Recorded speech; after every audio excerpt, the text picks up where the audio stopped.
Asia কাপের final নিশ্চিতের মিশনে পাকিস্তানের দেয়া ১৩৬ রানের টার্গেটে ব্যাট করছে বাংলাদেশ পাকিস্তান ক্রিকেটের ম্যাচটি দেখানো হচ্ছে টিএসসিতে। এই মুহূর্তে সেখানে আছেন আমাদের সহকর্মী সাব্বির রোজ। আমরা সরাসরি যুক্ত হচ্ছি তার সাথে। সাব্বির রোজ, জানাবেন টিএসসিতে দর্শকদের উন্মাদনা কেমন দেখছেন, কি বলছেন তারা? ধন্যবাদ।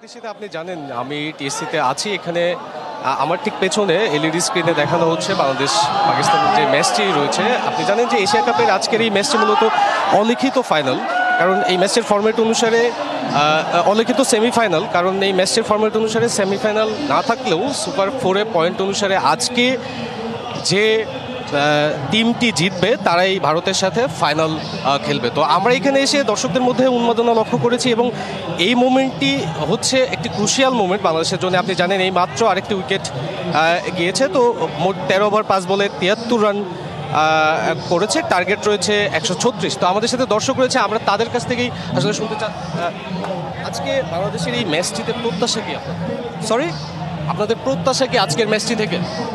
প্রত্যাশাতে এতক্ষণ খুব ভালোই ছিল, এখন 6টা উইকেট চলে গেছে, আল্লাহ জানে কি হয়। আশা তো করে জিতবে, বাকিটা আল্লাহ ভরসা, আশা হারানো যাবে না।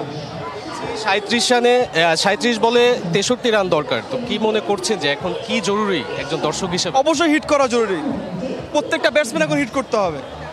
রানটা আহামরি বেশি লাগে না, একটু যদি ভালো করে 2-3 ওভার 15-16 রানের একটা স্কোর আসে তাহলে ইজি হয়ে যাচ্ছে। আপনাকে আমাদের সাথে আরও দর্শক রয়েছেন।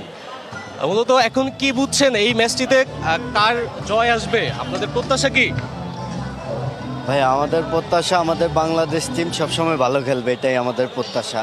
কিন্তু আমাদের যে বাংলাদেশ টিমের দুর্দশা, তা কোনো বাংলাদেশের কোনো টিমের মনে হচ্ছে এরকম হচ্ছে না। আয়ারল্যান্ড দেখেন, জিম্বাবু দেখেন, তারা জিম্বাবু এখন ইদানিং ভালো খেলতেছে আমাদের চাইতে।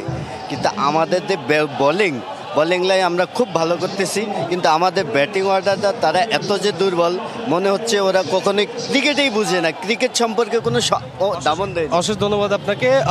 ঈশিতা, আপনি শুনছিলেন এবং দর্শকদের সাথে আরও কথা বলেছি, তারা যেটি বলেছে যে পাওয়ার প্লেতে বাংলাদেশের একটি ভালো পারফরমেন্স না থাকার কারণে আজকের এই ম্যাচটি নিয়ে শঙ্কা রয়েছে।